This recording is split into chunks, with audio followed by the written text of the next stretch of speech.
Well, hello there, my silly little gooses. Welcome back to another edition of the Midweek Breakdown presented by My Two Cents Podcast, hosted by G2. For the people that are unaware of what the Midweek Breakdown consists of, it consists of me talking to you guys for 10 to 15 minutes about any and everything. Certain episodes, I talk about one specific topic. Certain episodes, I talk about multiple different topics. Today will be one of those episodes. I'll be talking about a little bit of many different topics over the course of 10 to 15 minutes. And then after that, I'll be giving you guys your song of the week to end you off on today's episode.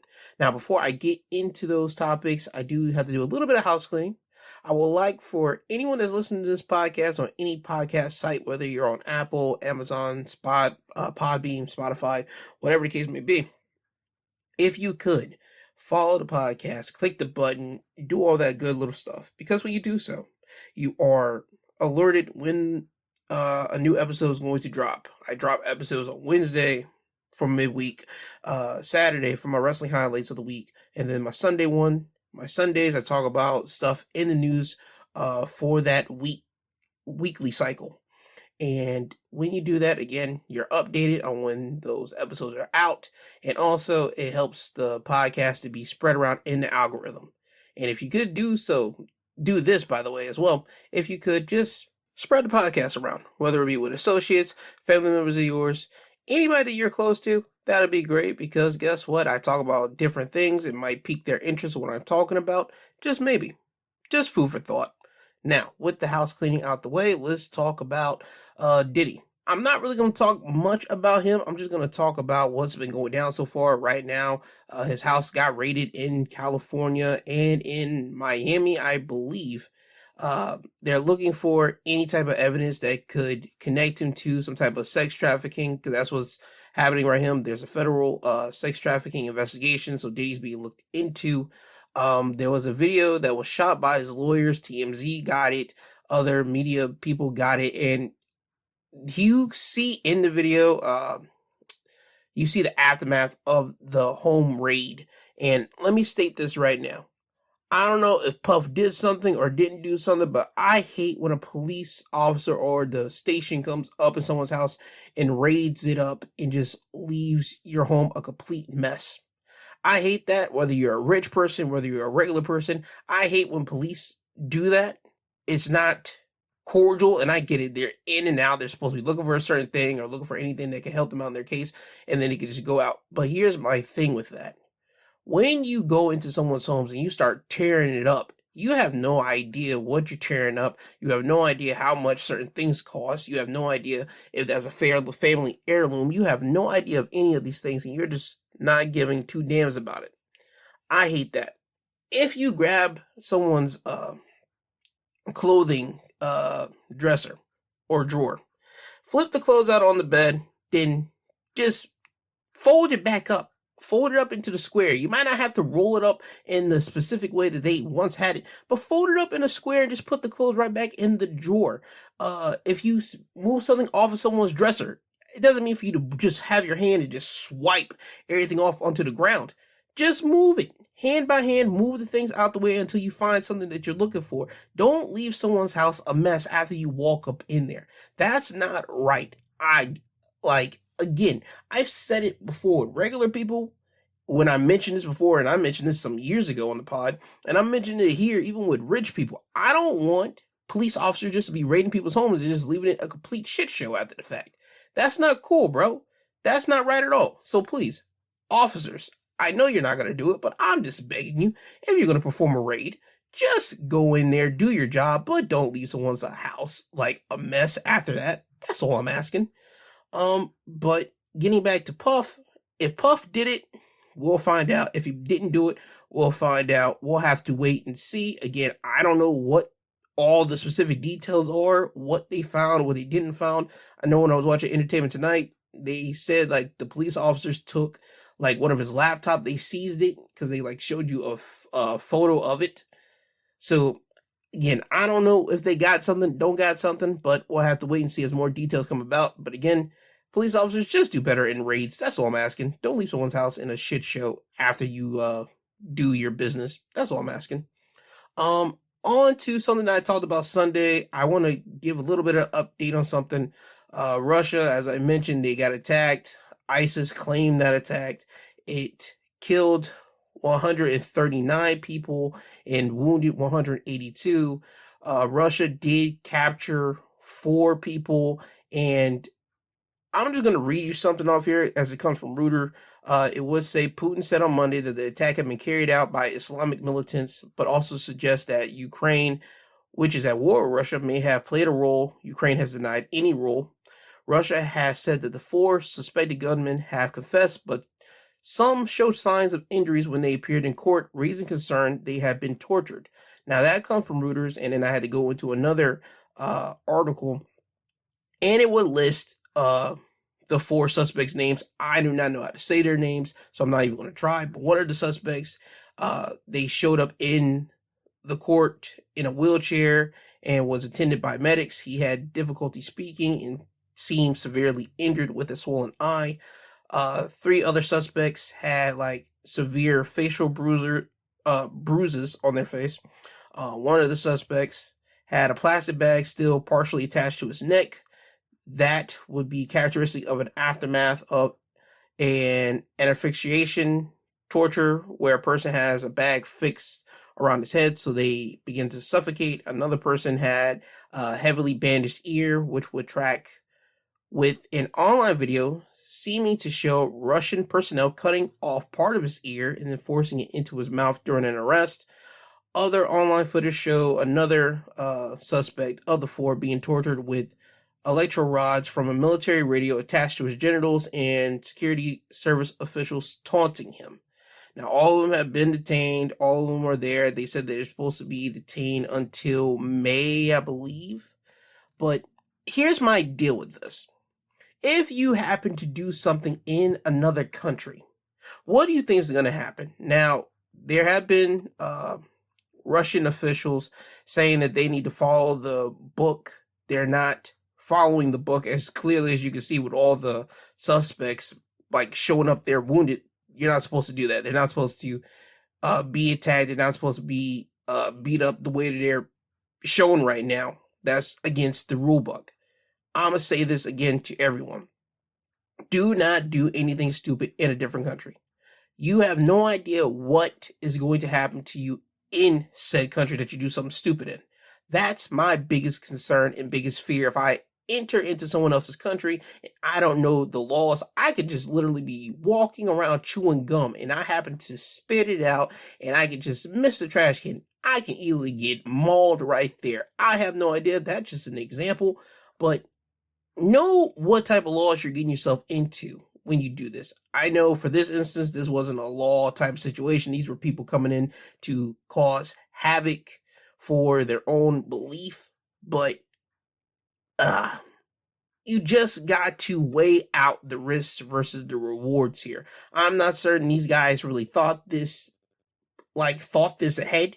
If these allegations are true and one of the persons got their ear cut off and fed to them, another person got electric shock in their genitals, another guy got a bag over their head and suffocating. Clearly you can see a guy in a wheelchair, like he got beat the hell up. I'm not certain if the reward was worth the risk. I'm not certain at all what they were trying to get accomplished here.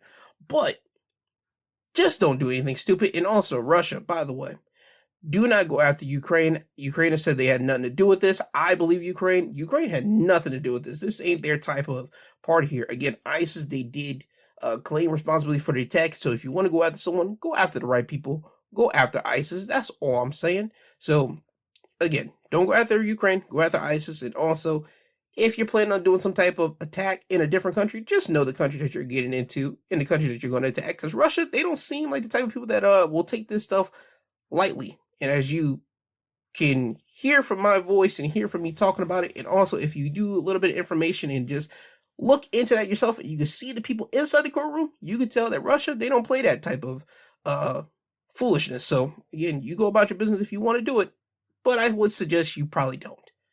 Now moving off of that onto a U.S. topic here. Tuesday morning, everyone came to the realization that Baltimore's Francis Scott Key Bridge collapsed. I I believe like a ship dolly hit one of the pillars and it caused the bridge to collapse on it. Now they would say that Monday night, as the bridge was not the bridge, as the boat turned and one of the people on the boat had to like call Mayday, and at that time they had to alert people not to get on that bridge because of the impending action was going to happen of the boat hitting the dolly. They had to stop people. Certain people got stopped, but eight total workers fell into the river. Two people have been rescued. Uh, the one person was in the hospital. He's out. I'm not certain about the other, but the other 6 of the 8 workers, they're still in the water at the time of this recording. They have not been found yet. They have divers going into the water. I'm going to say this, seeing that video of that bridge collapsing and going down into the water, that was crazy to me. I thought, okay, nobody was on the bridge at that time. All right, this was great. I'm glad nobody was on the bridge. But as I stated, as time would progress and multiple angles would come out and people would come out, things were wrong. People were on that bridge. So I hope that those 6 people are found and that they, if anything, the worst, they have some type of bruise, some type of broken leg, some type of broken arm, and they have to get that thing either surgically repaired or wear a cast of some type, if you will. But I don't want any type of death to be reported out of this. Now, can it happen? Sure, without a doubt. But do I want that to happen? No, I think people are praying for these people's recovery, and that's what I'm hoping for. The president has said that the federal government should pay for the rebuild of the bridge and added that the Port of Baltimore supports 15,000 jobs. So I think the government will be paying for that bridge. But yeah, that's all the information that we have so far now about the bridge collapsing. Again, prayers up to the families, associates that are worried of their loved one being in that water that's haven't been found yet. Now, off to the last topic that I do want to talk about, Ron DeSantis. Ron DeSantis has signed a Florida social media ban for children into law. The Guardian would put out that once it takes effect, the bill signed on Monday bans social media accounts for children under 14 and require parental permission for 14 and 15-year-olds. So that's what's going on right now, at least with Florida. The new law was a top legislative priority for the Republican House Speaker, Paul Redner. It takes effect on January the 1st. So that's what's going on, at least in Florida. Do I think everybody in Florida is going to be cool with that? I don't think so. I think people's going to be pissed off because some 14 and 15-year-olds, they're making money off of social media. So I think that that's going to put a damper in that household, and any parent that's like a manager of their kids' like business on social media, I think they're going to have a problem with it. I think how can I say this? I'm not mad at this type of bill. People might say, well, you're not going to be mad because you're not in Florida. How many times have we heard about people, or at least kids, going on social media? They could, not going to say cry and complain because that sounds completely wrong here. How many times have we heard about, we need to look out for our kids on social media. We need to look out for who they're talking to and all this type of stuff. Or you've heard about kids having depression or some type of mental health problems because of what they see off of social media, whether it could be one person living better than them because of them posting about it and them start being depressed because they don't have what that person has.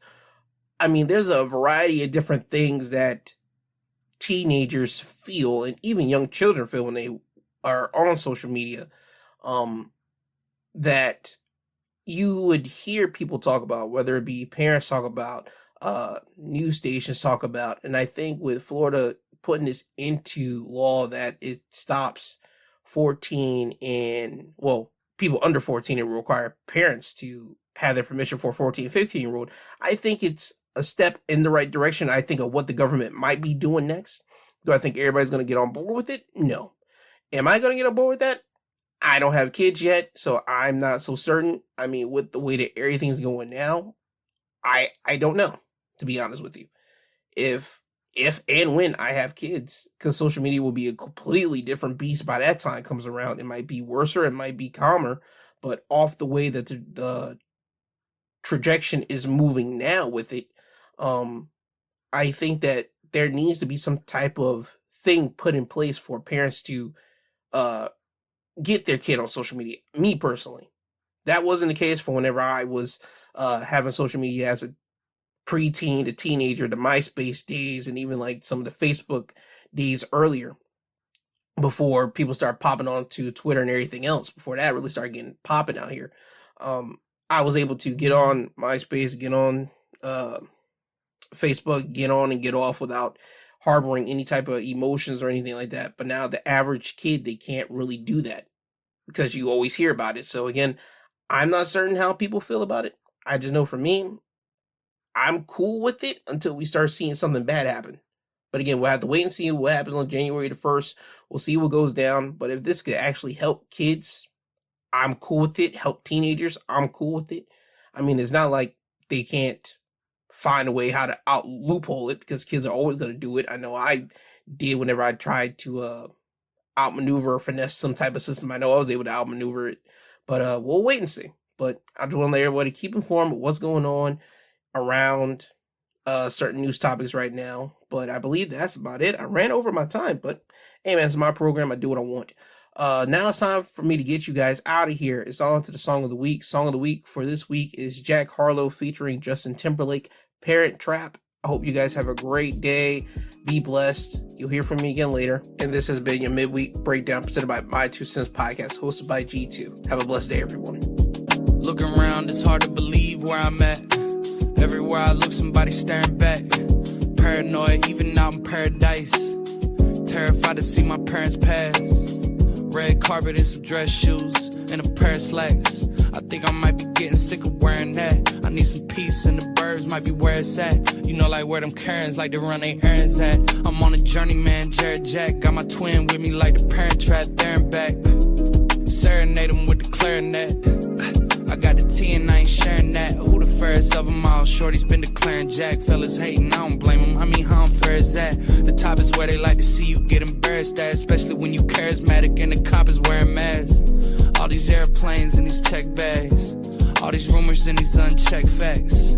Old friends, I forget to text back. Maybe this'll show you where my head's at. My bad. You know, every sky can't be blue. It's hard to see when you're walking in the gray. So many flights looking out of time flew. So many things that I never got to. Good days, bad days, red lights, fast lanes. Would you never change? Would you be the same? Just tell me one thing that's true. When I ain't up, you hold me down. Hold me down. Hold me. Say you hold me down. Hold me down. Hold me down. You know the squares hate the prom king. You know they praying that I say the wrong thing. Look at the disdain that these hit songs bring. I mean, I could've kept the niche, but I'd rather see my brothers get rich. Hit the kill switch, hit the slugger field first pitch. 7-figure brand deals tend to feel worthless. All these airplanes and these check bags. All these rumors and these unchecked facts. Old friends, I forget to text back. Maybe this'll show you where my head's at. My bad. You know, every sky can't be blue. It's hard to see